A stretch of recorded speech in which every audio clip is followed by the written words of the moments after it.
Hello and welcome to a brand new episode of the Nerdpocalypse Podcast. I'm your host, Jay. I'm here with my co-host, Micah. Hey. And Terrence. What's up? All right, guys, we're back. Again, if you haven't been listening during this COVID-19 scenario, we are not in the same room because disease and viruses. But we are sort of changing the format of the show a little bit, actually a whole lot. Because there isn't any movie news to fucking talk about, or very little. So each week we're going to do, we did 3 movies that we're going to talk about this week, like a little bit in depth. We're going to talk spoilers for those. But I think we're going to reduce it down to 2 because we just don't have that kind of time. Maybe even 1, because guess what?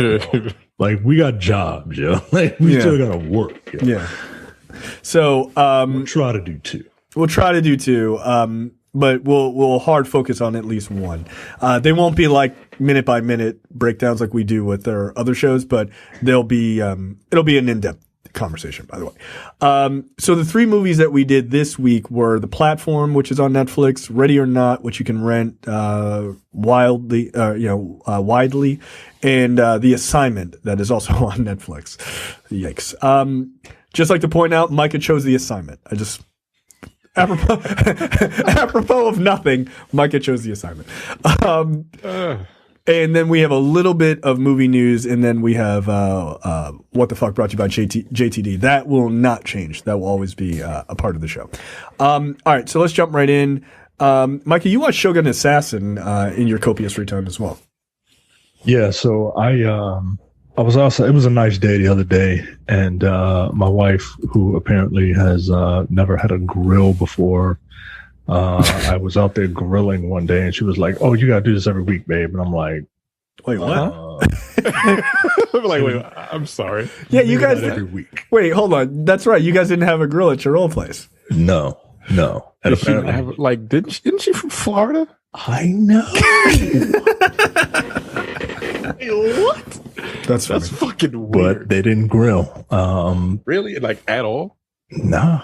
They ain't grill up gators or whatever the fuck bullshit people eat down there. Yo, that's the South, man. Lizards on a stick and shit? No, apparently not. So New York, we grilled all the time. All right, whatever. Fine. So she thinks that grilling is some sort of art form. Not the grilling that I do, Not the grilling I do. Burgers on a right. It's all on a grill. It's all in how you season it, right? You just throw it on there and make sure it don't burn. That's.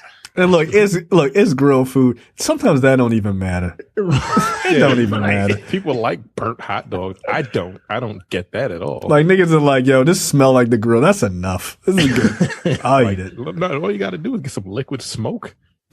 Grill it in the right. Grill it in the house. That's in fine. The kitchen. Right. That's funny. And I got a grass grill, so that's just an oven anyway. Hey, look. So do I, but you know what? That shit is mac. I mean, I'm not out there like a goddamn caveman trying to rub 2 sticks together. Nah, yo, click clack, it's on. Fuck all that. Putting a bunch of lighter fluid on there, burning your goddamn eyebrows off. Right? Yeah, get out of here. No. Fuck that. But whenever I am voluntold to go out there and grill, I listen to music. And I had my son out there with, he was sitting in a high chair playing, and I had him out there with me while I was grilling. And I was like, yeah, I feel real manly, And making meat from a boy. and I wanted to listen to some music. I always listen to music when I'm out there. So I turned on Liquid Swords. Yeah. Or as them New York niggas would say, Liquid Swords. And as everyone knows, that word has 2 syllables. And it's it's a phenomenal album. Yes. You should listen to it. And 2, back in the day, kids, albums had like scenes and skits and shit in them. And this is no different. And it has a bunch of scenes from Shogun Assassin in it. Mm-hmm. And I was like, you know what?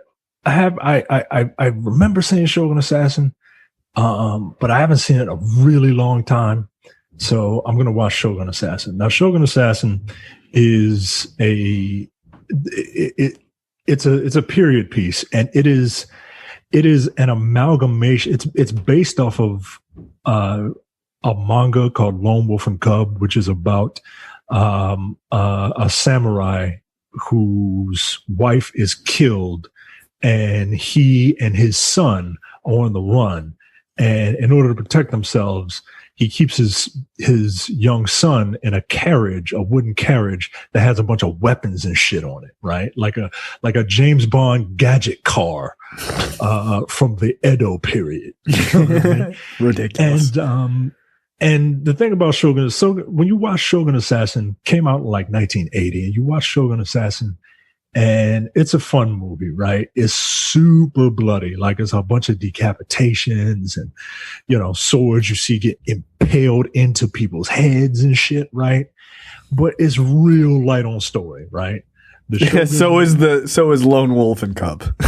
Yeah, well, that's what I understand. But and Shogun Assassin is actually an amalgamation of the first two Lone Wolf and Cub movies. Mm-hmm. And it basically takes all of the story from the first and second Lone Wolf and Cub and just gets rid of it, right? Too much story. Right. It's too much story and that bare bones story to begin with.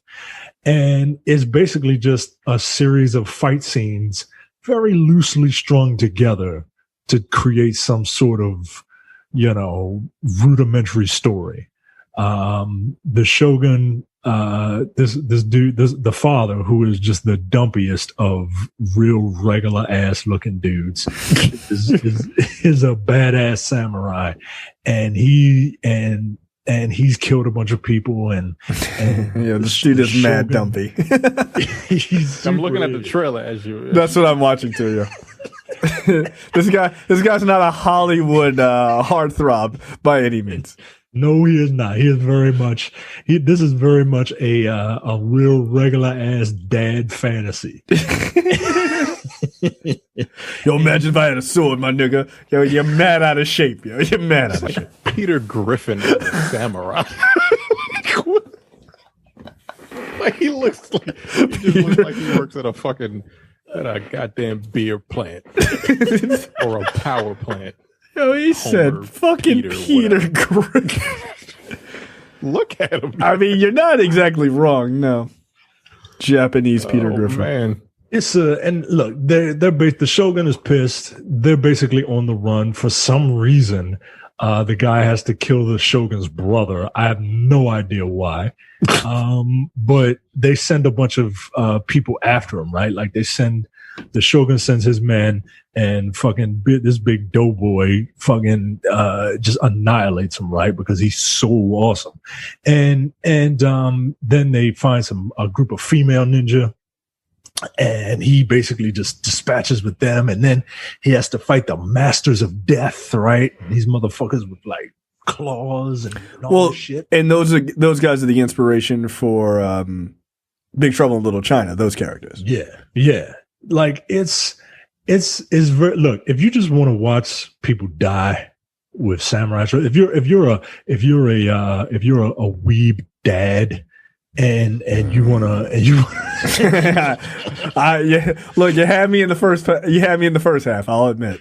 if you're a person who loves like just old school shitty martial arts and you know, terrible martial arts movies with horrendous dubbing, it's a fun movie just to watch people like die.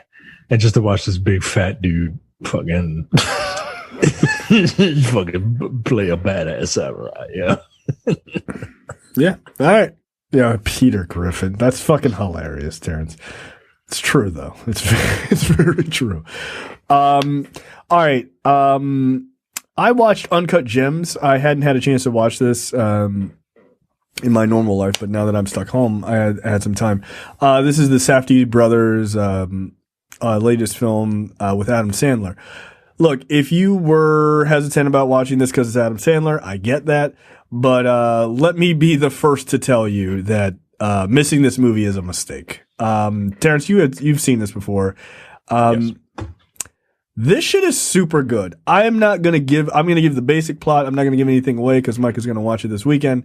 But it's basically this guy, Howard, who is played by Adam Sandler, is a jeweler. Like, think of a Jacob the Jeweler type guy.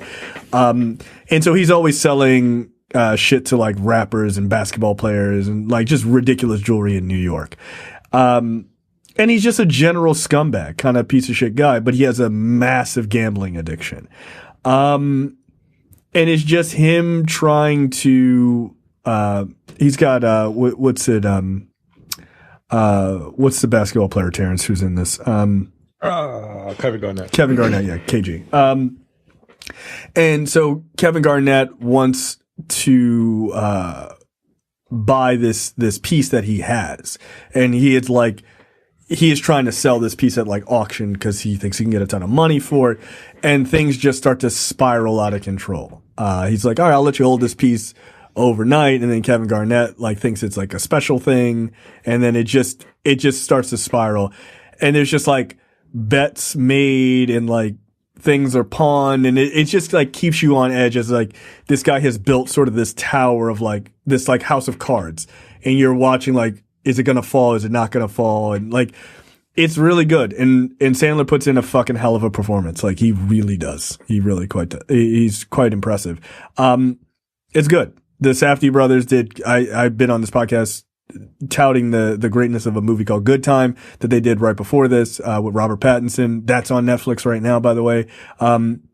If you like that, you'll love this as well. And if you've seen neither one of them, you should check both of them out. But Uncut Gems is fucking stellar. I'm actually really pissed that it got snubbed for the Oscar season, because like for it to not get nominated for anything is crazy to me, especially like pretty foul. Yeah, considering like there were people in the Oscar thing saying, "Oh, well, he does all those silly movies, so we're not going to nominate him." Like, but you're supposed to be nominating him based on this movie, like. Yeah, this one. They need to do something about that shit. Yeah, no, it's terrible. It's those just niggas are wild. Yeah, well, he's not a very good actor in those other movies. Yeah, but you're not judging across their career. You're judging based on this one movie. Like that's dumb. But Uncut Gems it's something to see. It really is. And don't let people spoil it for you. Like really, just kind of go in as clean as you can. So I didn't want to give away too much of the plot, but highly recommend it. All right, let's get into the three movies that we picked. Again, Micah picked The Assignment. So I picked The Platform, which is on Netflix. This is a Spanish film. If you don't feel like reading, you can. It does have English, an English dub. I did the English dub because I'm lazy and I'm an American, and that's my right. This is about a prison where it's just each floor only has two people, and in the middle of the floor is a giant hole, and it's just one floor stacked on top of another. And what happens is there's a platform of like really super high quality foods that comes floor by floor down, and everybody eats. But the further down you are, the less food there is for you. And if you're on the real bottom level, like floor like 130 something, there's generally no food for you. So it's weird because it starts out as being like this kind of like interesting social experiment, but then it sort of devolves into sort of commentary on like sacrificing something for the greater good. And some people are just completely incapable of that and thinking outside of themselves. Micah, you actually watched it. What did you think? Are we spoiling this? Yeah, spoilers for this. So if you haven't watched The Platform, just like fast forward, but we're talk spoilers. Yeah, this is a very, very good movie. It speaks to a lot of different things. It presents a lot of different things in terms of like socioeconomics and personal human psychology, and if you give it time and if you like sit and really think about it, I think you'll come away with a lot. Yeah, like this movie is doing a whole lot But it doesn't tell you, hey, this is the way we go, or this is the way we should go, right? It's presenting a lot of different ideas, right? Like it's presenting ideas about capitalism and how fucked up that is. Yeah. It presents ideas of socialism and how it doesn't necessarily work. Right. Yeah. Yeah, that one party's like, "Are you a communist?" And it's like, wait a minute. Like it, you know, each person represents like the actual jail cell is like the system, quote unquote, right? Like how the world is. And, you know, you see the stuff on the surface, right? Like there's a very specific like hierarchy of people, right? But when you dig into things, it's like, and I did a lot of look. I'm not a genius, right? I did a lot of research on this film. I was like, wow, this is really good. Oh, you lying? Yeah. Look, this is really good, and I'm glad somebody else told me about it. But you can catch. Sure, some of it's pretty obvious. Some of it's pretty obvious, and then others, you know, it's very subtle. But like this dude wakes up and he is on floor 48, right? And he's with this other guy, this old fat dude, this Shogun assassin, if you will. And each character, more of a Peter Griffin. And each person kind of represents different types of human beings, right? Like your main character, Goran, is like the intellectual idealist, right? Like every person can bring one object into the cells with them, and he brings a book, right? Books are symbols of intelligence, right? And specifically, it's Don Quixote, right? It's it kind of looks like Don Quixote, a little bit, but don't have a Van Dyke. It's not a good look. Yeah, no, it really isn't. Unless you go around saying, remember the 5th of November. Or you're a musketeer. It's a terrible fish. But he is initially trapped in this cell with this guy, this fat guy. And he represents like the average person's avarice and greed, right? Like he doesn't really, he hates the people above him because they're above him, and he hates the people below them because guess you didn't pull yourself up by your bootstraps. Right. Yeah, he's a real piece of shit. He is a very big piece of shit, and his weapon is a knife, right? Like all the more reason to like fuck you, I'm gonna get mine through whatever means necessary, right? Like that's why his symbol is a knife, right? And there, after a month goes by, you know, there's a lot of other stuff that happens, right? But after a month goes by, your main character finds himself on another floor, and that's supposed to represent how we are born into certain classes. Like we can't necessarily change our outcome. We can't necessarily change how we, you know, what we are born into, right? Sometimes it's just the hand you're dealt, and you got to deal with it. Yeah, and there's also a conversation to be had about like upward mobility too. Yeah, later on, like one guy literally is trying to move up. Yeah, just through like purely via strength. Like fuck this, I'm not accepting where I am. Do you think he was dark skinned? Has a yeah, I 100%, and they make a point about him being black like a number of times. Yeah, and this is, you know, I saw myself in him a little bit, the gullibility of blackness. Nigga, no. I did not in that scene. I know you didn't, but I know who I am, right? Like I didn't trust those white people. His item is a rope, Terrence, right? Because, you know, crabs in a barrel. He's trying to climb. He's trying to get out of there. He's trying to climb out of it, and his dumb ass asks help from the white people who are literally above him. That's the exact response. That's the exact response I expect. And I'm like, something. Yo, like no, Terrence. Terrence, you need to hear what happens. Yeah. You need to hear. Do I? Yes, you do. So the white people are like, all right, black guy. All right, they kept acknowledging the fact that he has dark skin, right? Yeah. That he's black. He's like, all right, black guy, we'll help you. So and the black guy's like, thank you. And he throws the rope up and they catch it. They're like, all right, we got you. They catch it. And the black guy is climbing. He's climbing. He's like a foot away. He reaches out. He's like, hey, please help me. He was very religious too, by the way. Like, all right. He was like, please help me. And all of a sudden, Terrence, this white man pulls. No.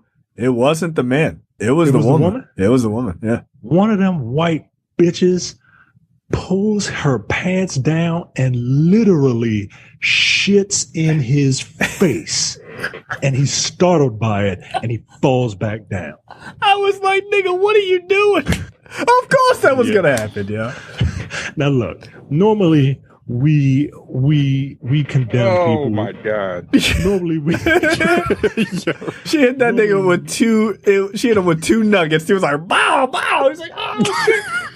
Shit was funny. It was funny. Normally, we condemn people for hitting things right on the nose, but when they're done in clever ways, like when they are shown and not told, right? And I will give you a pass because it's they could have easily just been like, "No, nigga, you take your ass down there." But they literally shit in his face. They literally shit in his face. Oh, God damn. It ain't nothing you could do because you can't get up there. You can't. You're just mad. Like he was just super mad. One of the inmates is a person who worked for this organization, and she's supposed to represent like the ignorance of the average government, the government's ignorance of what is actually going on at the time. I saw that a little different. I also saw that as the ignorance of white women because she brought a dog as her fucking thing to the jail, my nigga. And she was giving the dog food. I'm like, yo, I love my dog to death. Stay home. Like, no. Her thing was all about so the way this platform thing works is there's enough food for everybody in every floor if you only take the portion that you That's need. right. And people don't. And she is trying to explain that because she worked for the system before she elected to be put in there for some reason. She worked for the system and she understood that. So she's trying to tell people, hey, if I sectioned out my portion, if you just section out your portion, you'll be okay and everybody can eat. And people are like, fuck you, lady. I ain't doing that shit. Right? Yeah. I mean, it is a super interesting bit of social commentary, right? Which is there is enough for all of us to survive and survive quite well, right? We can all be fed. We can all have good health insurance and good quality of life if we all just take what we need and not just gorge ourselves, like people at the top just gorge themselves, leaving nothing for people below. I mean, it's literally an argument against trickle-down economics, right? Like as a fundamental, and not even just economics, trickle-down sort of society. And it is what causes a complete and utter breakdown of society because there are people at the top who just refuse to give a shit about anyone else. And also what's equally disturbing about that is people cycle floors and they don't know which floor they're going to be on. So you could be on floor 1 today eating great and you could be on floor 200 in a week. So it's like, wouldn't it behoove you to all work together? But that's not how humans work. That's not how we're wired. That's not how we're wired. We're wired for survival. Above all else. So it is actually a really super interesting social commentary. I don't think we need to spoil the ending because the ending is kind of interesting too. But the whole commentary of the film, I thought, was way more than I thought we were going to get. Yeah, So, I was just expecting a horror movie, basically. Like I was Yeah. expecting a horror movie, and I wasn't expecting to really enjoy this on that level. Yeah. But it's very good. And seek out like a bunch of essays on the film, and like it's super interesting. Yeah. So there you go. I picked a good movie. Terrence also, I hear, picked a good movie. Ready or Not. Did you guys watch it? I have not a chance. Micah did. I didn't. You did. Micah did. Mm-hmm. This movie, basically, the plot of this movie is a woman gets married into a family that has a fortune from games, like board games. Yeah, they made their fortune from board games. She's marrying into the Milton Bradley family. Yeah. Well, this is Brad's wet dream. This entire movie. Okay. the Ladomes family or something like that. Yeah. Ladome. Yeah. She. So on the day of once they get married, she married one of the sons of the father and wife. The mate, whatever you want to call them, the head of the family at this point. So she marries them. And once one gets married into the family, they have to play a game. At midnight. They have to play a game. Like they all gather into a room. They sit around a table and they tell a story about how this guy, I don't remember the names. What's his name? He tells some crazy story about whatever the guy's name is, I can't remember, about how he made his fortune. So they get this box and they put a card in it, and the guy, it's like a tradition that they have that they don't know necessarily if this guy is, if it's real or not. But apparently, if they don't if they don't finish the tradition or whatever by playing the game, everyone in the family dies. By dawn. It's really weird. I can't remember exactly. Again, I watched it really late. So they're sitting around a table, and she takes the box, opens the box up, and she has to play hide and seek. Okay. And she's like, so who's doing the hiding and who's doing the seeking? And they're like, you have to hide. And she's like, and you just that's it? I just got to hide. Thanks. What if I don't?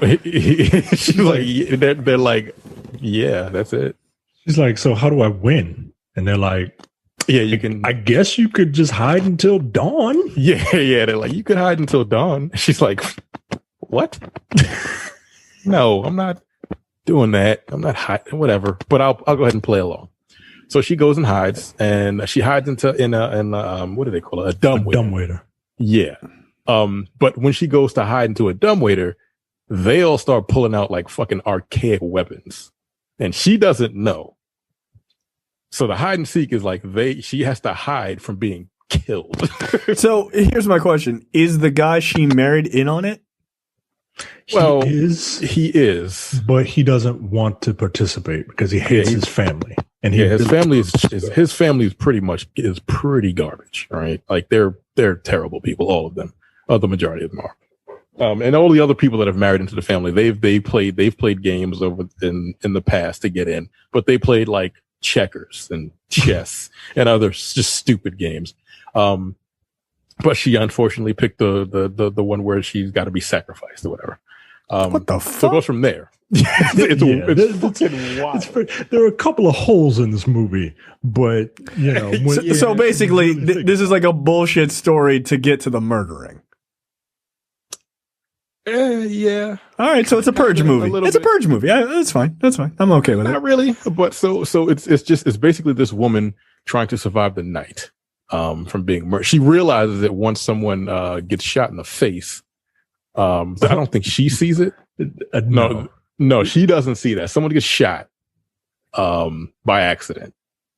And everybody's like, "Yo, what the fuck? What did you do?" They're like, "I don't know what's happening, whatever." So they get rid of that body, and then someone actually decides they go after her, and she's like, "Yo, what's happening?" And then she realizes, "Oh shit, they're trying to kill me." Yeah, her new husband, who does not want her to play the game, although he let her pick a card and knows what this family has done for years. The reason why he even let her do it is because like they haven't hide and seek hasn't been chosen since he was a kid in 30 years. Yeah. So he's like, that's very rare that's going to happen. We'll play checkers or whatever, and then you'll be in the family with us, whatever. But yeah, she picked the wrong card.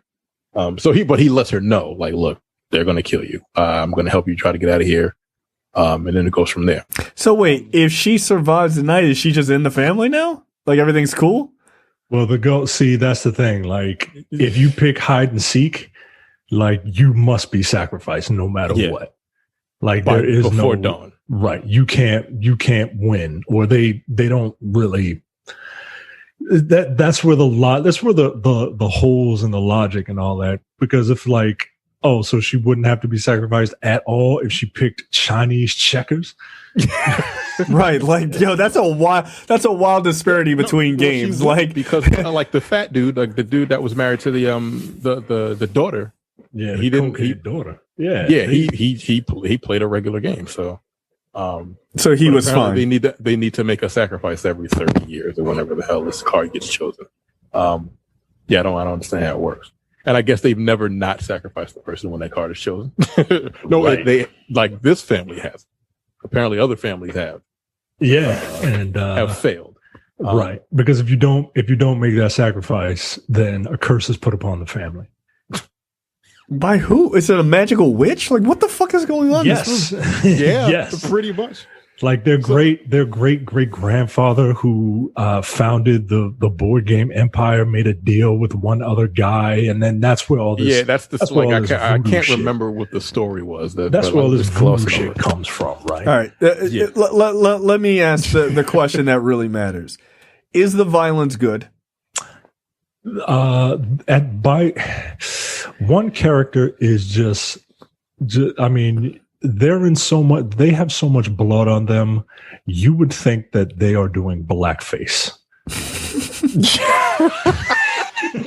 So the answer is yes. Okay. It's pretty violent. Yeah, it's pretty violent. Is this a good time? It's like get under your skin violent, right? Because this woman is being chased, right? And at one point she's trying to squeeze through a fence. Yeah, I was like, yo, come on, my nigga, stop. There's a close up of metal just piercing through her skin. Oh, I don't like that. I don't. Yeah, it was pretty violent. I'm like, God, I'm gonna watch it. Go watch it. This movie is very fun. It's a fun, gory movie. Here's the thing about the movie. I was a little bored for like the first 35 to 40 minutes, and it's only an hour and a half long. So I was like, yo, okay, this is cool. I'm kind of liking it, but I'm getting a little bored. Once the game starts. By the 50-minute mark, it went off the rails. Yeah. Really? And it gets super violent. And I felt like, because she reacts like it's a movie and people react in certain ways in movies. Like, no, she reacted like a real fucking person. Like, there's one sequence. Remember the scene and that scene with the fence? She gets through the fence and she's like, yo, she's trying to hail down a car, and the car stops. And she's like, oh my God, thank you. And the dude was like, get the fuck out of the road, and just takes off. And she's like, what the fuck is wrong with you? She just goes on this like profanity laden, and it's one of those profanity laden sprees that you're don't so make sense. Right, you're so mad that you just want to swear, but none of your swears make sense. She's like, you fucking butt ass licking bastard fuck turd, like she's just that angry. It was so funny. That's because funny. Like, that would be the like that's a human reaction. Kill you, and the nigga just takes off. He's like, yo, fuck you. Like, her reactions were like super genuine once she's like once she gets in the shit. And there was a couple, like, it was like really dark humor, like dry, in certain sections, but the ending, I was just like, what the fuck? Like she literally, like she was me. But at that point, it's like I don't even give a fuck what happened at this point. Whatever. By the end, it was fucking hilarious, man. Yeah, it was really fucking funny. I loved it, man. She was just like, huh, okay. Like she's just over it. I'm fine. Sure. It was. This is a fun movie, man. I thought the trailer looked pretty fun. I would look. I would. Now, here's a question for you, Terrence. So this is essentially like, the elevator pitch is, hey, what if we made hide and seek a movie, but made it a horror comedy? Like, what other games like that could you do? Could you make or hide like a board game or like any just like any kind of game, right? Like they were trying to make a Monopoly game, right? But it was going to be like, Glengarry Glen Ross or some shit like that. What a very weird take. Like it was going to be very serious. Who's going to wear the monocle? Right. Like who's going to be Mr. Moneybags? Like coffees for closers, Mr. Moneybags. Like, wow, okay. That seems weird. Damn, I don't know. You could make Sorry into just a sad drama. I don't know. I've never played Shoots and Ladders. What the fuck is Shoots? You never play Shoots and Ladders? Nah. I played it like once or twice. It's a classic game. Play video games, yeah. Video games. I mean, like, could you make like video games by the time I was a kid? Could you make like Hungry Hippos into like? Didn't they want to do that? They did, in fact. They did, in fact. Yeah. Like, but it could be like a bunch of killer hippos and shit, just rampaging through. Hippos are horrifying. No, they're super dangerous animals, actually. Yeah, they will eat you. Hungry hippos in the style of like Anaconda. Right? Yeah. Yeah, why not? I'm gonna run from hippos. Hippos are incredibly fast too. They are. You're not gonna get away from a hippo. Yeah, in a straightaway, they don't fuck around. Yeah, they don't fuck around. I don't know. That's an interesting question. Operation. That's got hostile style drama. Yeah, well, that's got like a Hostel style movie all over it, right? Like yeah. Dr. Giggles like or some shit. Removing femurs and shit. Like, I don't want that. No. Like, yeah, giving people triangle in your leg. Yeah, giving people surgeries they didn't want. What a weird concept, Micah. A very strange idea for a movie. Oh, fucking. Ugh. I guess that's what that movie was, right? It was called Operation. It's the same. It's the same thing. I don't know what other like children's game would you turn into something like this. I like the idea though. It's fun, man. I guess by the end I'm like, yeah, that was fun. I enjoyed it. Okay, all right. I'm gonna check out Ready or Not. I'll have to try to see if I have time to plow through it this week. But there was one other scene. I'm like, this is gross. When they have a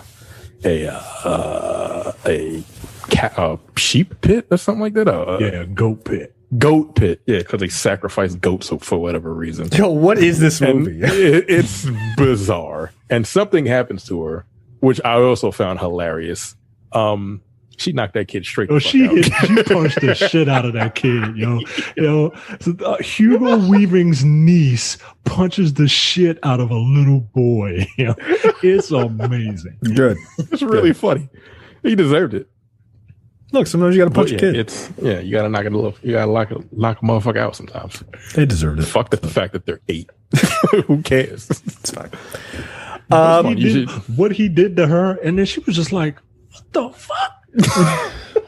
Yo. But she was great in this movie. She was, man. Like, cause she was just like, yo, I don't know what the fuck is going on. Y'all niggas are wildin'. She turned into a stone cold killer in that fucking movie, They were like, what the fuck? She's not supposed to be doing this. He was like, she's like, she's picking us off. How is she doing this? They're like, I don't know.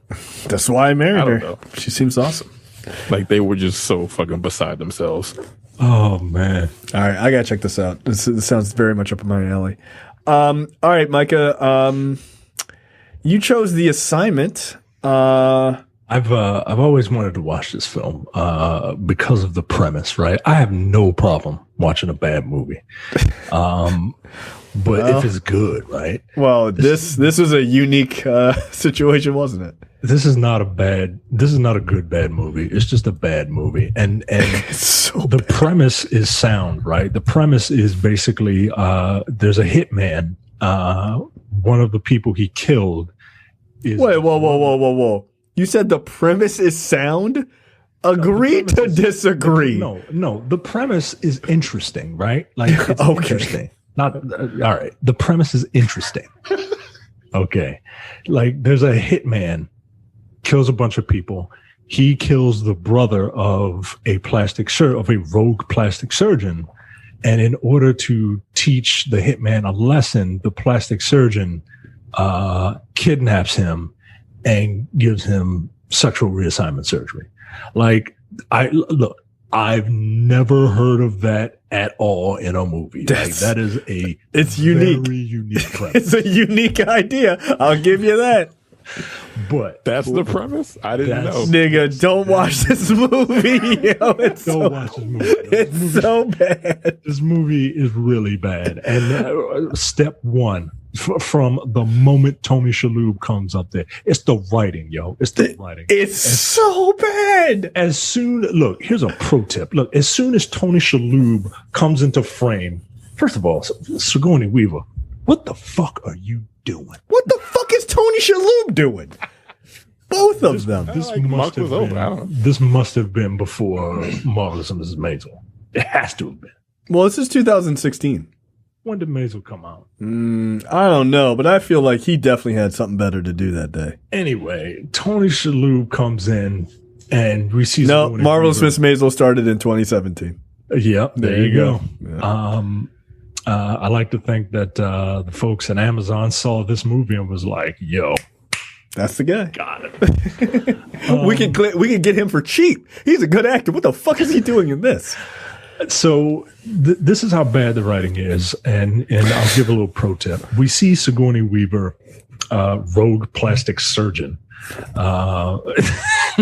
Sure, in a straitjacket, and Tony Shalhoub comes in, and the first words out of his mouth are, "As you know, I'm here to evaluate you on blah blah blah yakety schmackety." First of all, people don't talk like that. Nobody says the phrase "as you know" to the person that they are talking to, knowing that they know what they are there for. Right. Like Doesn't that's make sense. like us saying, well, Jay, as you know, I am talking about the assignment right now. Like, of course you know that. You're in the moment. Yeah, Like, right. This is just bad writing. It sounds like, and I don't know if this was lifted from, it always felt like it was lifted from a comic book. Like a poorly written comic book, to me. I think it is. I'm looking. I don't see anything to that, but it certainly felt that way. But it's from the director of The Warriors, yeah. Like the original Warriors? The 1979 Warriors? I think so, man. Walter Hill directed that? That can't be true. Is that true? Man. Hold on. Yes. How? He directed and wrote The Warriors, and he did this movie. Yeah. Well, the Warriors came from a book. So Well, I don't know where the fuck this shit came from, but wherever it came from, you need to put it back because, like, the writing is dumb, yo. So wow. Huh. So and it jumps into different timelines. Look, the story is stupid, right? It tries to be like a neo-noir film, but it doesn't come off that way. If you are going to watch this movie, you gotta watch it for to clown it, right? You gotta watch it to Drink. to laugh at Michelle Rodriguez. Now look, Defend it. I don't know why they didn't just hire a man who looks a little bit like Michelle Rodriguez, and then after the reassignment surgery, it's Michelle Rodriguez. Because and this is not, I'm not trying to be mean. I don't think she's an unattractive person at all, by the way. She is a more handsome woman. Right? Like she is. Like she has a little bit like more, I'm not trying to be a dick. I really am not. Like, but she's got like a harder face like she does. So I don't think it would be that hard to find a guy who looks like a male version of her and then just be like, okay, and now it's Michelle Rodriguez, right? What they did instead is ridiculous because they just put Micah's facial hair on Michelle Rodriguez. Oh, they did a little more than that. Oh, the nose thing was bad too. Oh, they did a little more than that. No, they didn't. Yes, they did. Agree to disagree. No, they didn't. At one point, to prove that. Oh, well, okay, yes. Yes, you're correct. You know what? I sit corrected. You're right.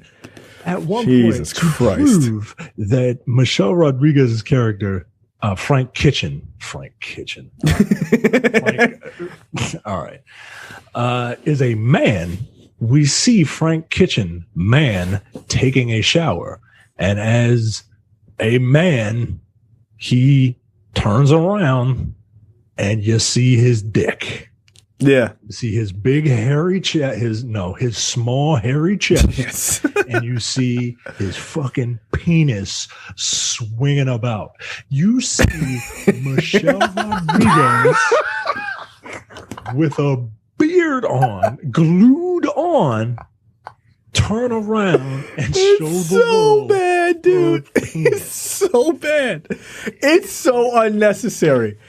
How did she think? Correct me if I'm wrong. Michelle Rodriguez is a lesbian. Is that correct? It is not. Never. She's never officially come out about her sexuality. Okay. Whatever. That's not a judgment, by the way. I don't care. I like Michelle Rodriguez, for like the stuff that she's in that I enjoy, right? Specifically the Fast and Furious movies. But did she not think, yeah, this is probably not going to work out well? Like, people are going to have a problem with this. Like, yo, the entire movie is this like weird. She used to look like a man. I would argue not really, but she used to look like a man. Like a woman with a beard. Thank you. That's all I see. She looks ridiculous. And it's not because we know what Michelle Rodriguez looks like. No. They didn't even try. It's a woman. Right. They didn't try. Right. Like, it's a piss poor effort. It's a piss poor effort. And Terrence, I highly recommend that you find the scene of her walking around with a dick. Do you have the timestamp? It's not that far into the movie. It really isn't. It's like super early. Yeah, you get a lot of Michelle dick very early in the movie. And look, they try to cover themselves later on in the movie. Nigga, don't talk about that one scene, yo. They try to cover themselves with Sigourney Weaver, and she's like, she's being interviewed in a deposition style, and she's trying to admit to crimes that she's done. And the movie tries to cover itself by having her say, "I love and respect anyone who wants gender reassignment surgery, and it is a serious thing, and this, that, and the other.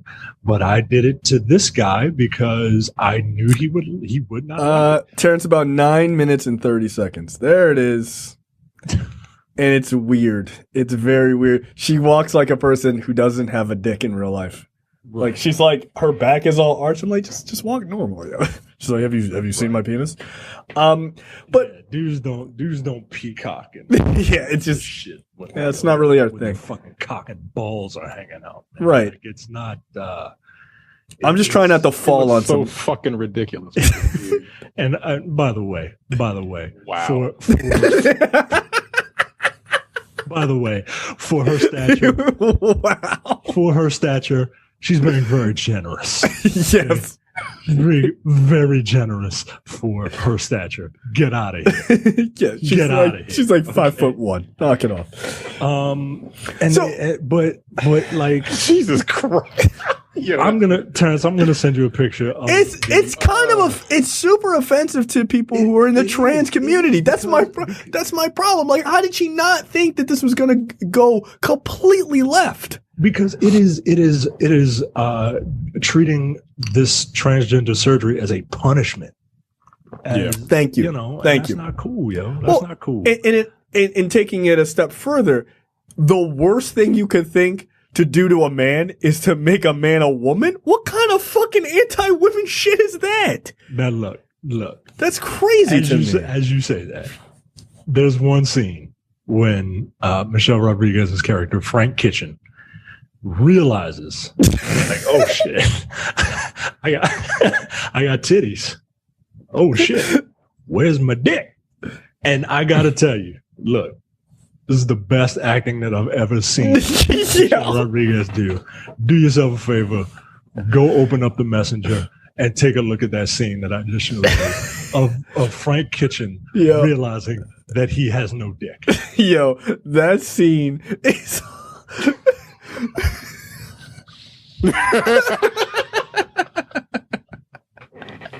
No! It's so bad. God. So I'm watching this with my wife, right? Because I tell her about the premise of this movie, and she's like, "That sounds horrible. I can't wait to see this." So we sit down to watch this movie. And what's hilarious is we're watching it, and she's like, "Oh, they're trying with the makeup. Like, I don't think it's that bad." I'm like, "One, you've clearly never seen Michelle Rodriguez in anything and paid attention because she looks exactly the same, just wearing a terrible beard." But we're watching it, and the scene that Micah showed you, she's got all this like gauze everywhere, right? She's got like all these bandages, and she starts like ripping the bandages off to reveal that she's now a woman. They have the bandages like wrapped over her, but like under her titty, and like my wife. If a man did it, right? Right. If a man did it, right? He's like, "Let me accentuate these titties with these bandages." Like, why are you doing that? And are you Mortal Kombat 9 fans? Like Melina? Like Melina? That's like, exactly what it looks like, except with the titties out. Like, but it's hilarious. Yeah, this is I actually found the scene. This is ridiculous. Like, my wife. No. That scene is the most well acted scene I've ever seen Michelle Rodriguez do. She really caught the essence of a man woke up and realized he had no dick.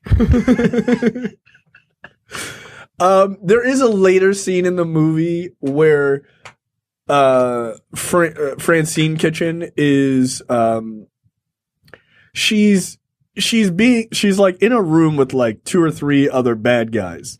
And they're like, "Oh, we're gonna murder you now, Frank." And she starts to do it's the weirdest scenario. She's like, hey, like, you ain't seen one of these in a while since you like, that you haven't paid for. And she starts to just pull her pants down to show them her newly assigned vagina. And the guys are just like, "Oh, yeah, that's vagina." I'm like, what? Like, why are you reacting like a bunch of fucking horn dogs? And just as they like start to stare, like, and she's like there is pussy hair in that clip. Like, there is a lot of it. She's just like, this is the upper essence of my my situation. And they're all like horned up about it. And then she murders them. It's really fucking weird. That entire movie is bad. All of it. It really is. But the dialogue is horrible. You're absolutely right about that. Everything about this movie is just not good. And, once you could watch the first 20 minutes of it and get all the jokes that you need, because after Frank wakes up and discovers that he's had this surgery put on him, it's just a revenge flick, right? Yeah, and not a good one. The shooting is really bad. Yeah, it's not choreographed well. Michelle Rodriguez is not as badass as she thinks she is in this film. And, and it's not because she's a woman, and right? It's not because I don't think Michelle Rodriguez can't be badass. Yeah, she's definitely not. She's trying so hard to be macho that it's a parody of itself, and coupled with the fact that like. I can't get over that initial first scene of her just like with a beard. No, hold on a second, because we skipped the part. He meets as a man. He meets a woman at a bar Yeah, okay, see, my good notes. He meets this blonde at a bar. And the only reason for this scene, he barely has 3 lines. The only reason for this scene is to be like, Frank Kitchen's a man and he fucks chicks. Like, that's the only reason. They barely have any dialogue. They meet at like a diner. He's like, how you doing? She's like, oh. No, he's like, so how you doing? Like, she's desperately trying to lower her voice. Yeah, it's bad. She can't. And they just go back to his hotel room and they fuck. And it is very not good because, like, she clearly has never had sex with a woman with a penis because she doesn't have one. So her body gyrations don't make sense. It's like, nah, you don't know what you're doing at all. Like, not at all. So, and it's solely there to be like, this guy fucks. Like, that's all it is. Like, there's no other reason for it whatsoever. And then they meet later after she doesn't have a penis and like, they're still together for a while. And it's like, there's no conflict of that, of like, oh, you're a woman now. I'm into chicks. Like, there's none of that. Like, there's no explanation. Not even conflict. Like, I know. Like a conversation about it. Right. There's no conversation about it. Like, wow. Yeah. They go to have sex and Frank says to her, this is post-surgery. It's like, oh, I'll do the best I can. What? Put your face down there, my man. Like, do something. But like, that was it. Like, there was no conversation of like, wow, you don't have the same sexual genitals that you had last Tuesday. That's kind of weird. Like, so everything's different. So yeah, it's a weird movie. It's not good. It was originally called The Reassignment. They changed that. And then it was also called Tomboy, A Revenger's Tale, which is which is a terrible title. Somehow worse than The Reassignment. But, yeah. I have a question. My wife and I have been trying to figure this out when we were watching this. Sigourney Weaver, what do you think her nickname is? Like, what do her friends call her? What, Sigourney Weaver, the actress? Yeah. You think they call her like Gorney? Gorney? That's a weird name. Sigourney. Yeah, that is a bizarre name. It's not her real name. It isn't? No, her real name is Susan Weaver. She changed it. Apparently, she changed. Sigourney? Yeah, Susan Alexandra Weaver. She changed it because she felt like Susan didn't fit her stature as a person. So Sigourney did? Yeah. Like, do people yeah, that is a good question. Do people call her Sigourney without the Weaver? Yeah, like old horny Gorney. Like, get out of here. Hey, Sigourney. Yeah, it seems weird.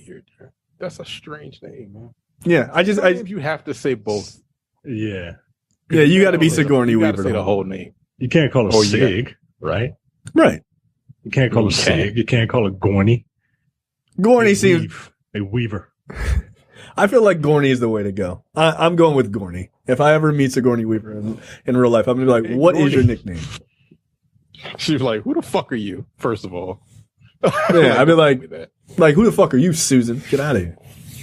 Queen of. I like to think that people just call her Ripley. Because fuck that. I'm going to call somebody Sigourney. Like, when you think about it, it is a stupid ass name. It's a terrible name. It's interesting. She changed her name, like, legally, or that's just her that's her stage name? I don't know if it's I don't know if it's legally or not, but that is obviously what we all know her by. Yeah. So there you go. The Assignment. Don't see it. That sounds terrible. Yo, don't watch it. It's really bad. Really bad. The acting is incredibly stilted. It's unbelievably bad in a lot of ways. Like I said, I watched the first when it came on. Like the dialogue she gave, I was like, "That's not good." Literally, the first 2 sentences out of her mouth. I killed a lot of people. They were all pieces of shit, but I killed them. What was killing people is wrong? I was like, what? Nigga, the shit ends with a quote. Okay, I'm gonna find this shit. Because like the movie has the nerve, right? It has the nerve to end like this, right? And the last card that you see, the last thing that you see when you see the assignment is, where is it?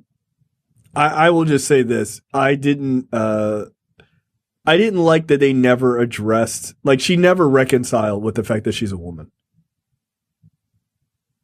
In the time she wore the blonde wig, she looked more like a guy in drag than any time in the movie. Like, she looked super uncomfortable. Like, it's clear that Michelle Rodriguez does not wear, like, tight little outfits like that. It was just like, you look more uncomfortable like that than with the fucking beard in the beginning. It was very weird. A 45 tells the truth. You can use it for good or bad, but a 45 never lies. I was asleep at that point. You know what quote? You know who said that? No. Frank Kitchen. The movie ended on a quote from the main character that doesn't make any sense. No, that doesn't make any 45 sense. Never. A 45 always tells the truth. You can use it, assuming the 45, for good or bad, but a 45 never lies. Quote. That's not a good quote. First of all, what? Shut up. Exactly, and that's what I'm talking about, yo. The movie really thinks very highly of itself, and it thinks it's way deeper than it is. Yeah, and it is not. No, it's not really good at all. Fucking bad, yo. Yeah, I was blown away in how bad it truly was. I did. I thought it was going to be like, that premise was going to be stupid. Then it would be like a fun revenge movie with Michelle Rodriguez, which I'd be fine with. But no, it is just boring. It's boring, and it's really just bad. All right, let's jump all the way down to lightning round. Micah, you have a story. You have a story. Yeah. Let's see. Makeup artist, 22, and her boyfriend, 22, agree that she... No. Lightning round, my man. Lightning round. Lightning round. Tommy Blonde 2 in development for Netflix. The first one wasn't good. The first one was not as good as I thought it was going to be, especially before. Oh, really? I've never seen it. Hype about it. I heard the fight scenes were good. The fight scenes were good, but the story was just kind of boring. And her character, again, is trying to be too much like a badass guy. It wasn't basically a John Wick? Kind of, but John Wick has personality. Whereas her character didn't. Interesting. Because she's so laser focused on her revenge that it's like, all right, well, I want to see you kill people, but I don't care why you're killing people.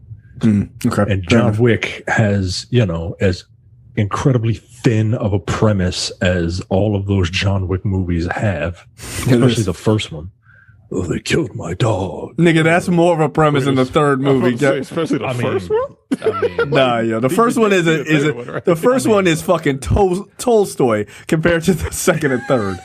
I mean, the third one is pretty much just like fucking Shogun Assassin as far as I'm like the first one. I don't count the third one as story. I count, and those movies really did get dumber as you went along. Yeah, no, the fight scenes are amazing. Story is not a thing. It's just not a thing. But at least you can, you can kind of relate to John Wick a little bit. Whereas, I can't even remember her name. Atomic? I don't know. Lorraine Broughton? I can't remember, but yeah, I didn't care. There's one like steady cam. There's one like one take shot, which was really cool. But is there only one? I thought there was like two like big fight sequences. Is that? There are multiple fight sequences, but one of them is a steady is one of those one shot, gimmick things. Yeah, which was dope. It was. Like really cool. Overall, the movie was just boring as fuck. That's what I've heard. Yeah. Super boring. This is another one of the ones directed by the one half of the John Wick team. Is that correct?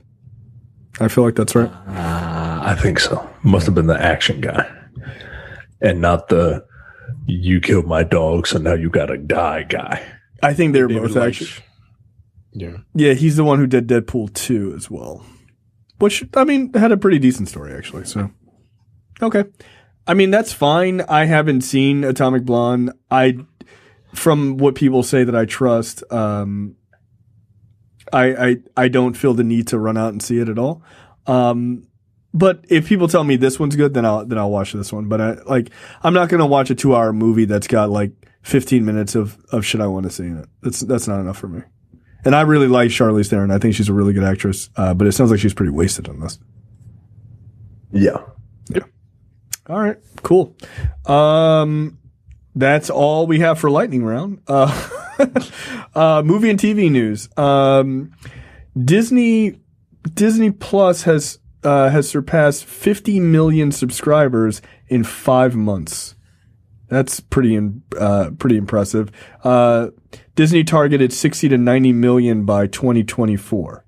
So I would say they did pretty good. Now, it doesn't hurt. I can't imagine the fucking pandemic had anything to do with it. Right. I was going to say, like, people are like, we got nothing else going on. So that increase had to be, had to help.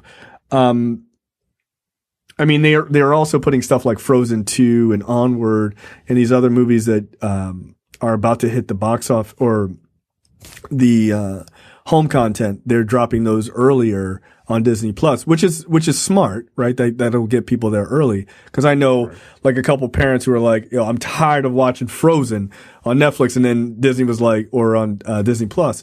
And then Disney Plus was like, here's Frozen 2. And people were like, yes, now I have to watch this one 37 times. Great. But kids were super excited about that when that happened. I literally dropped my daughter off at daycare, and one of the little girls there randomly came up to me and was like, "Did you know Frozen 2 is on Disney Plus?" And I was like, I did know that. Thank you. Like, get away from me. Yeah, so kids are pretty excited about that kind of stuff, so that's great. Seems that many more subscribers to Disney's own Hulu service, which as of the end of last year clocked in at over 30 million and 3 times the combined subscribers of CBS All Access and Showtime, though none of those services are available in many countries and regions as Disney Plus. You might compare Disney Plus instead to Netflix, which has 167 million subscribers. Remember when people said that Disney Plus was going to do away with Netflix? Nigga, they only got a third. They have less than a third of the amount of people they have. They got a long way to get to Netflix. And Netflix just keeps adding more and more shit. And looking today, I'm like, there's like 12 things I still want to watch on there. So, but yeah, 50 million in 5 months is pretty good. So it sucks that they didn't get all the Marvel stuff done before all of this happened, because that would have been really nice to throw up there. But c'est la vie, I guess. It is what it is. I haven't watched anything on Disney Plus since The Mandalorian, but I'm not getting rid of it because there are things I do want to watch. I just haven't had time. Like, I want to watch the Jeff Goldblum show, but I just haven't had time to watch it. It's a very good show. Yeah, I feel like I would enjoy his kookiness. Yeah, that's fun. Hard not to like that fucking show. I don't see how you wouldn't. Yeah. He feels like a person who's hard not to like in general. I've never seen an interview with him I haven't enjoyed. And I'm like, you are a fucking weirdo, man. I think you would not like him if you saw him often. Okay, that's probably true. In reality, yes, I'd be like, you need to sit the fuck down. But he's got a couple of jazz albums that I've listened to. Are they any good? I think they're good because they're not like. Is he singing or is he like playing an instrument? He plays piano, but and he has a woman do most of the singing. But on some of the tracks, he'll do a little bit of scatting and bebopping and all that shit, right? That's thoroughly entertaining. But for the most part, it's not like smooth jazz. You know what I mean? It's not like Kenny G in an elevator Muzak jazz. Oh, I don't like Muzak. But it's like white people jazz. Like white people jazz. White people jazz. That's not Kenny G? White people jazz. No, Kenny G is very much black people jazz. white people jazz is What? Black people love Kenny G, nigga. Knock it off. Yo, don't do that. Don't do that. Black people love Kenny G. Yes, they do. Is this what? Yes. Yo, Kenny G's Kenny G's Christmas album. Black people listen to that shit all the time. Yes, they did. Who the fuck do you know? Yeah. Bullshit. I don't. Bullshit. They didn't. Bullshit. I bet 55% of Kenny G's album sales are from black people. Yes, they are. Not now. They might not. They may look back on it now, but black people fucked with Kenny G back in the day. Yes, they did. We just didn't fuck. We didn't fuck with like John Tess or whoever that fucking guy was from like. Maybe it's Entertainment because Tonight. Yeah, that's right. maybe it's because Kenny G had curly hair. Yeah, and black people might have thought that he was like, half black. They put Kenny G in the same category they put Simply Red in. We just allowed it. We did. That's news to me because I've never heard that. All right, I'm gonna ask in the Black on Black Cinema fan group while we're doing this show. Did y'all fuck with Kenny G? You sure you want to do that? No, I'm gonna ask. Yeah, no, go ahead. I'm gonna ask. Yeah, go ahead. Go ahead and ask. And be sure to tell them that you're listening to "Party Up" by 50 Cent. Yeah, I can't believe I fucked that up. That's so funny. Every time I hear that song, I think that it's not DMX because it doesn't sound like a DMX song to me. And I'm not a huge 50 Cent fan. What is DMX? I know. It's literally the first song that anyone has heard from him in the mainstream. That's not true. In the mainstream, yeah, that's the thing that I guess later DMX. Like the thing that was started, the stuff that was spinning on the radios. Yeah, I suppose. Look, I had DMX's first two albums. And it doesn't sound like In the Club. What the fuck? All of those, look, all of y'all sound alike to me. Okay? All of that music sounds alike to me. Look, I don't understand that Jungle Bunny music. I don't get it. All right, I'm going to ask, did you or your parents listen to Kenny G? Qualifying it all. Nigga, black people did listen to Kenny G. They did. My parents definitely listened to, like, there was a Kenny G Christmas album that definitely got in the rotation for a while. Nigga, black people listen to Grover Washington Jr., nigga. That's who black people Yeah, they also look, Wynton Marsalis and all this other stuff, but they definitely, look, black people had a little bit of a soft spot for Kenny G's music too. They did. You know what the G stands for? No idea. Kenneth Gorlick. Yeah, he should have gone with Kenny G. That's probably a good idea. Did you or your parents listen to Kenny G? I think I'm gonna write a name down. I'm gonna write a name. I'm telling you, yo. I'm gonna write a name down that I guarantee you his parents or he listened to it. You're talking about me? No. I'm gonna write a name down from someone in the group that I don't want to call out. Oh, but I guarantee you that person.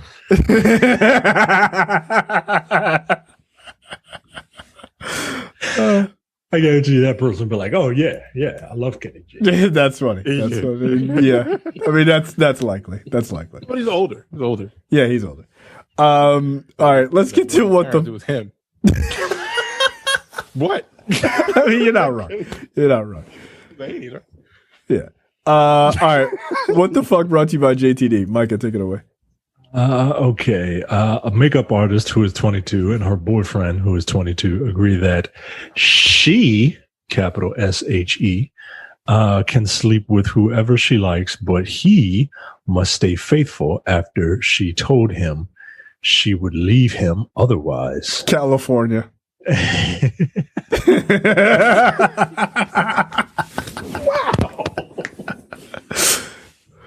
You want me to name the city? Go ahead. Yeah. Go ahead. Finish your story.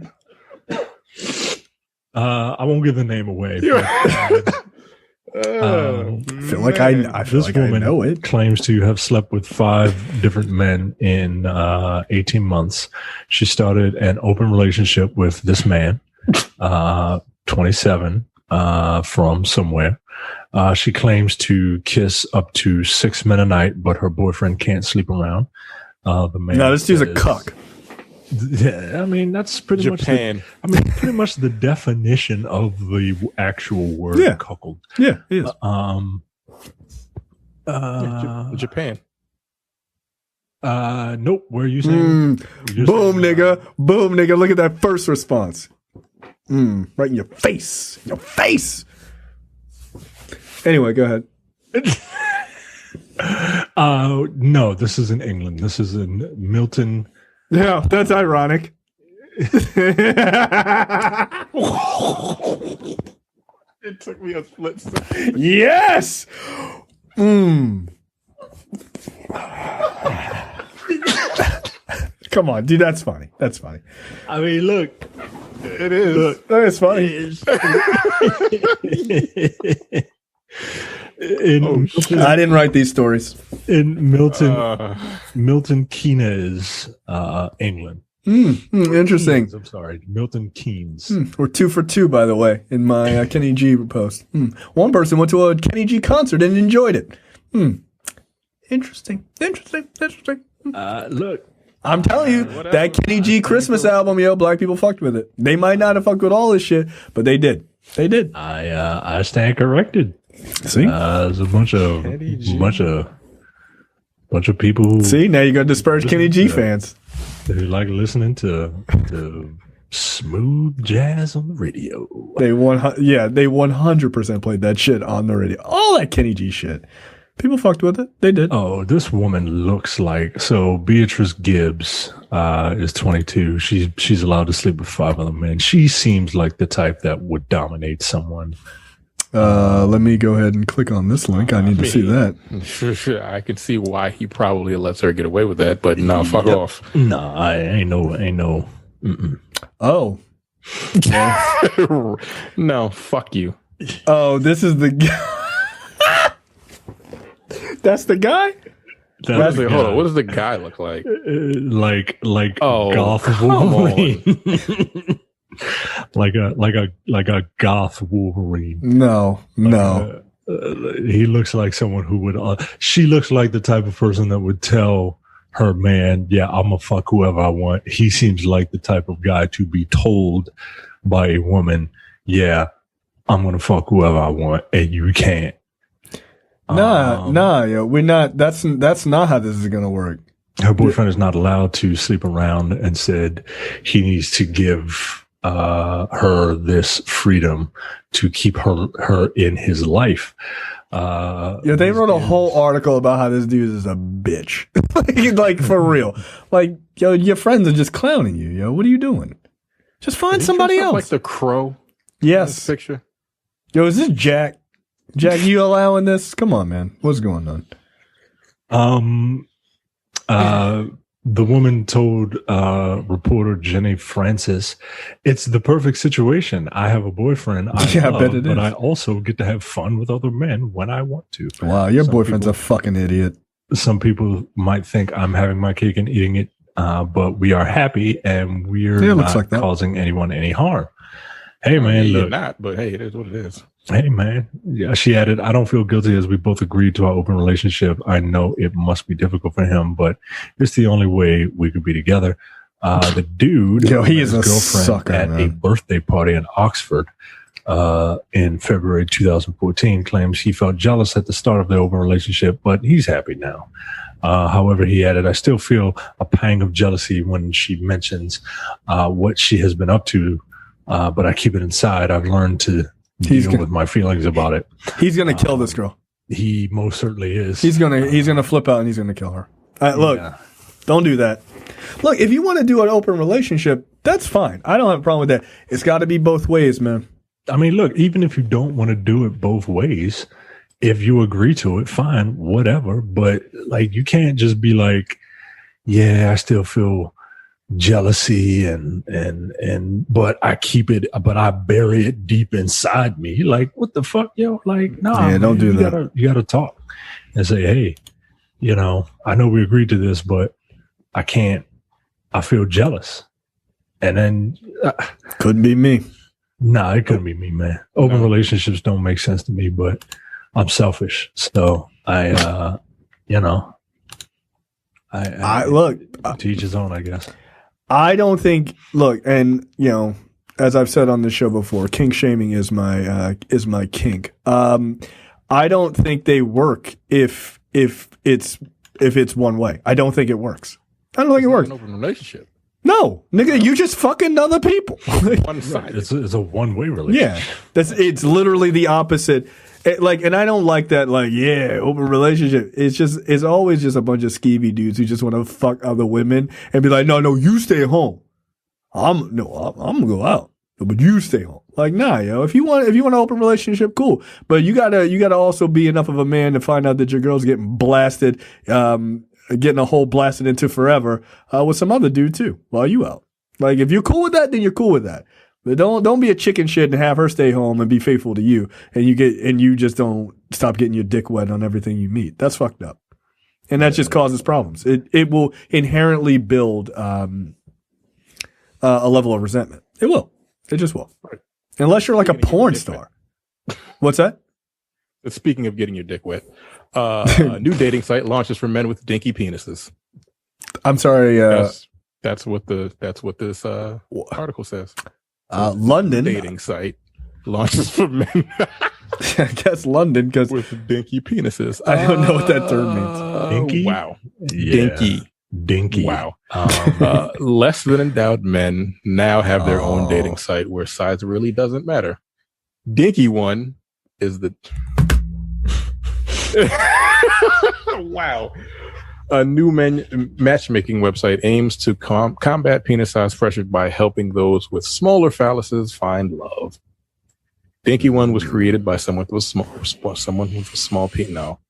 Created to help guys who are smaller than average, founder David Mins. Mins. Oh, wow. These names are fucking on the nose tonight, aren't they? Tells the Post smaller guys can use the site privately and date outside of their usual network. Everyone understands the situation in advance, allowing couples to focus on getting to know each other and dating. Those with a member smaller than 5.5 inches, the global average erect penis length. Yo, that's the average. Yeah. It's taken into account the globe, right? Like, isn't like 1/6 of the planet Chinese?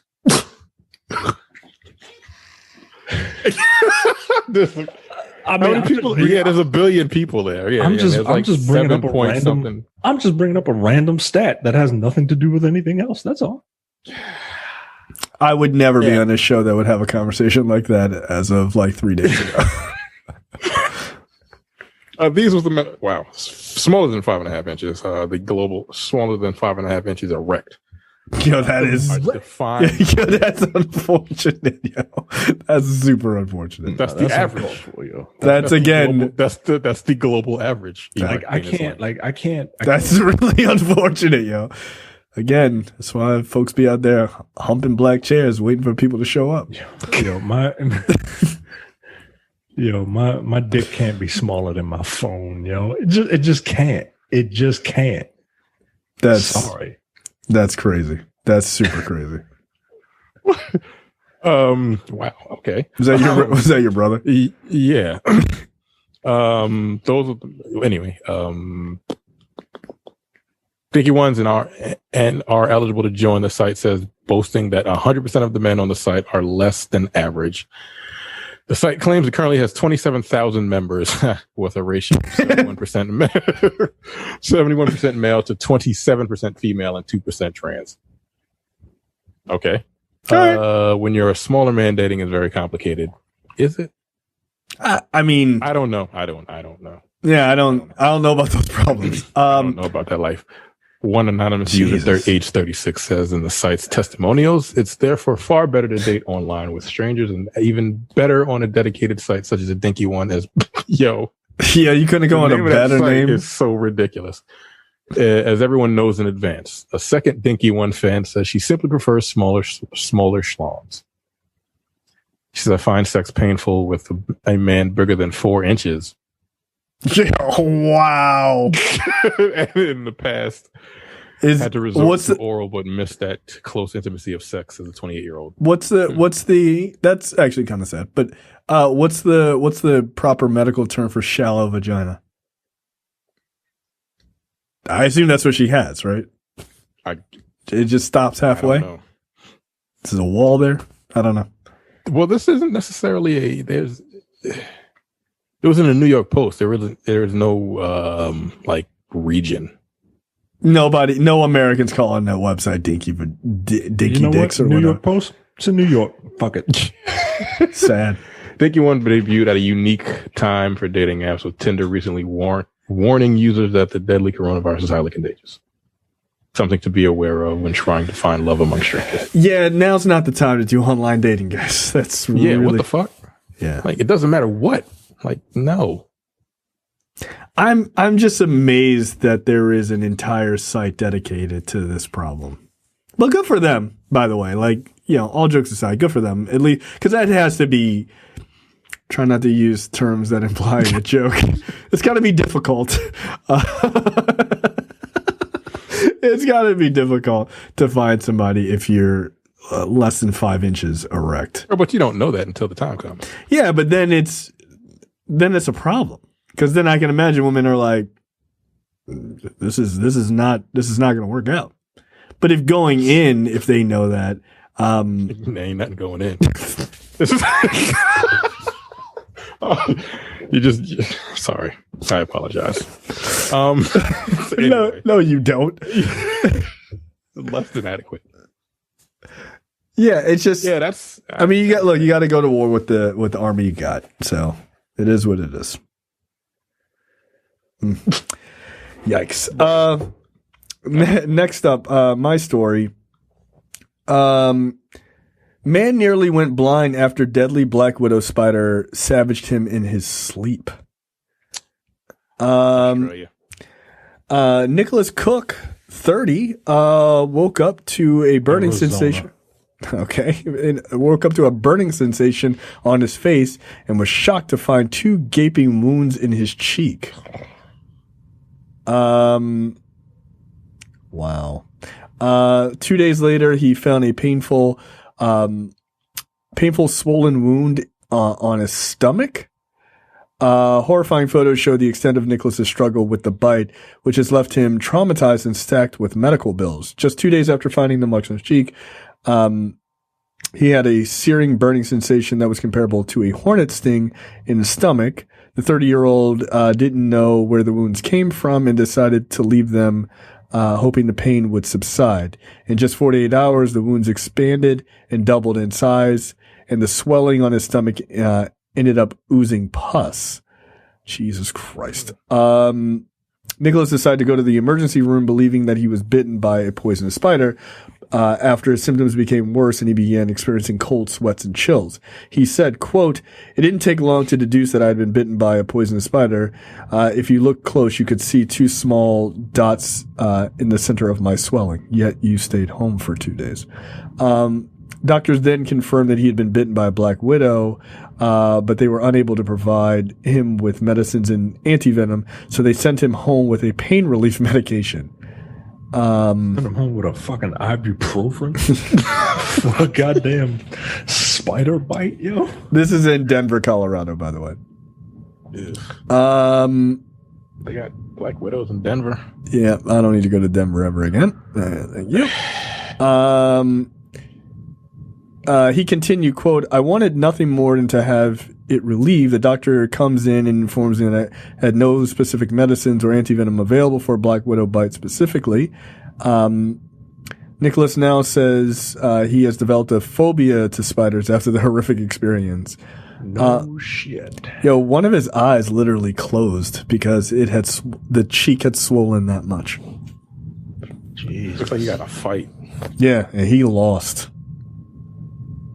That is, yeah, but spiders don't attack you unless they're attacked, right? He was asleep. He was asleep, yeah.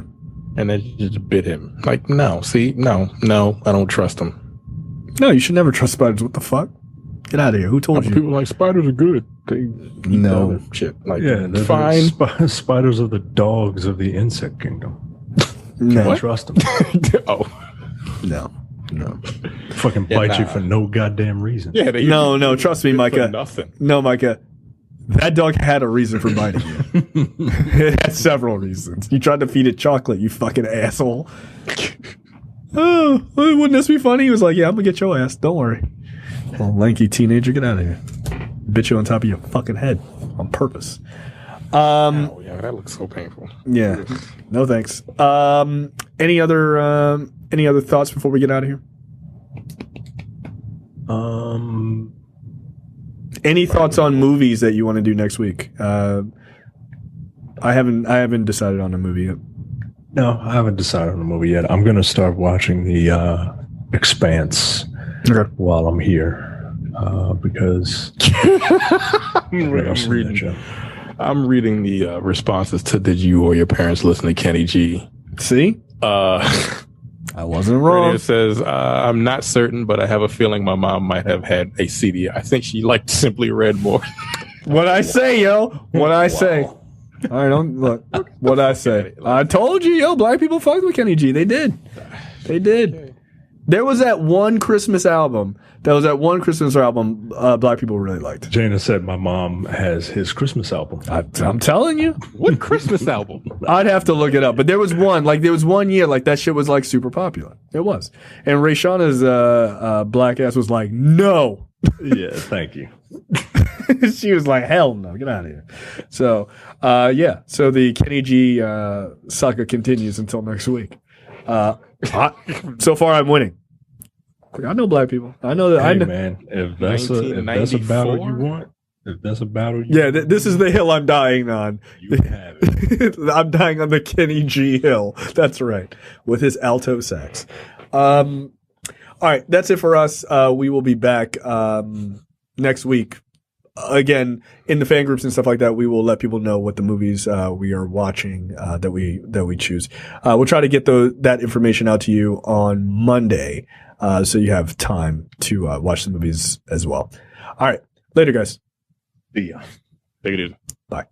You're watching the Nerdpocalypse YouTube channel. Make sure you click that button to subscribe and check out our weekly podcast where we talk about movie, TV, news, tech, and weird stories from around the internet.